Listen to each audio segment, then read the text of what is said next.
আসসালামু আলাইকুম। আশা করি সকলে ভালো আছেন। আলহামদুলিল্লাহ, আপনাদের দয়ায় আমি ভালো আছি। আজকে আরেকটি নতুন ভিডিও নিয়ে আপনাদের সামনে আমি আসলাম। আজকে আমি যে বিষয়গুলো আপনাদের সামনে তুলে ধরব তা হচ্ছে হাঁস পালনে লাভ বেশি না মুরগি পালনে লাভ বেশি। আসলে সত্যি কথা বলতে হাঁস পালন আর মুরগি পালন দুটি আলাদা। কারণ হচ্ছে আপনার হাঁসের যে পরিমাণ খাবার দাবার লাগে তার থেকে বেশি খাবার লাগে আপনার মুরগির। আর 2 নম্বর হচ্ছে যে আপনার হাঁসের রোগ জীবাণু বেশি হয় না মুরগির রোগ জীবাণু বেশি হয়। আসলে হাঁসের আপনার 2টা রোগ হচ্ছে মূল রোগ, একটা হচ্ছে ডাক কলেরা আর একটা হচ্ছে ডাক প্লে।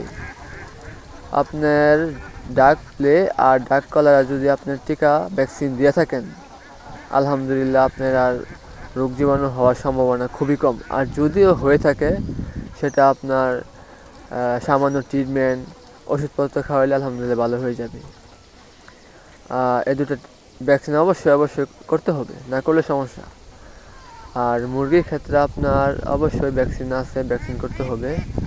তারপরেও মুরগির আপনার হাঁসের থেকে একটু ঝুঁকি বেশি হয়ে যায়, কারণ ওটার যদি আপনার রোগ জীবাণু হয়ে থাকে বা কোনো ভাইরাস হয় সহজে আপনার টিকাতে পারে না। আর আপনার হাঁসের যেহেতু যদি আপনি সঠিক সময়ে ভ্যাকসিন করতে পারেন তাহলে আপনার আর কোনো সমস্যা হয় না। আমি আমার যে হাঁসগুলোর আলহামদুলিল্লাহ ভ্যাকসিন দেওয়া হয়ে গেছে, এখন সুস্থ সবল আছে। আমি 150 পিস খাকি ক্যাম্বেল অ্যাগ্রেড বাচ্চা নিয়ে শুরু করছিলাম, আলহামদুলিল্লাহ 150 পিস বাচ্চাই আছে, মরে না একটাও আলহামদুলিল্লাহ। আর ব্যক্তি সুস্থ সবল আছে। আর যেহেতু আপনার আমি হাঁসগুলো ছেড়ে খাওয়াই তাই আমার হাঁসের খাদ্য খরচ একটু কমই লাগে। আর যেহেতু এটা মুরগির ক্ষেত্রে পারবেন না, কারণ মুরগির আপনার খাবার দিতেই হবে, ওদের আপনার 3 বেলা খাবার দিতে হবে এবং এটা সঠিক সময়ে সঠিক মানে পরিচর্যা করতে হবে। হাঁসের বেলা করতে হয় কিন্তু মুরগির থেকে কম। তাই আমি আমার মতে আর কি মুরগির থেকে হাঁস পালন লাভ বেশি, এটা আমি বিশ্বাস করি। আর যেসব ভাই বোনেরা হাঁস পালন করে বা মুরগি পালন করে তারা বলতে পারবে আসলে যে কোনটা হাঁস লাভজনক বেশি, হাঁসে না মুরগি।